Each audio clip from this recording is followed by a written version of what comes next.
ஸ்ரீ தச புஜ பத்ரகாளி அம்மன் ஆலயத்தில் பௌர்ணமி பூஜை மிக விமர்சையாக நடைபெற்றது.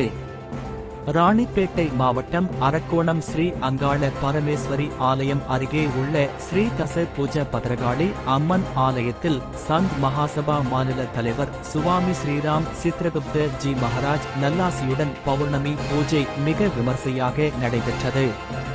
காலை சிவாச்சாரியார் மணிக்குருக்கள் யாக வேள்வியுடன் கலச பூஜையை துவக்கி வைத்தார். அதைத் தொடர்ந்து யாக வேள்வியில் வைக்கப்பட்டிருந்த புனித நீர் கலசம் பர்வத ராஜகுல மீனவர் முன்னேற்ற சங்க செயலாளர் செல்வம் மற்றும் முன்னாள் கவுன்சிலர் சரவணன் ஆகியோர் புனித நீர் கலசம் ஊர்வலமாக ஸ்ரீ தச பூஜ பத்ரகாளி அம்மன் ஆலயத்திற்கு கொண்டு வந்தார்கள்.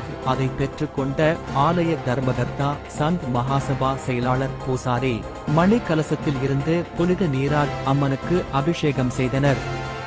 தொடர்ந்து அம்மனுக்கு சிறப்பு தங்க கவச அலங்காரம் மற்றும் பூஜைகள் நடைபெற்றது. நண்பகல் அன்னதானம் நடைபெற்றது. இதில் பூசாரி சத்யா, மகேஷ், சந்த் மகாசபா மகளிரணி செயலாளர் ராஜேஸ்வரி உட்பட ஏராளமான பக்தர்கள் கலந்து கொண்டனர்.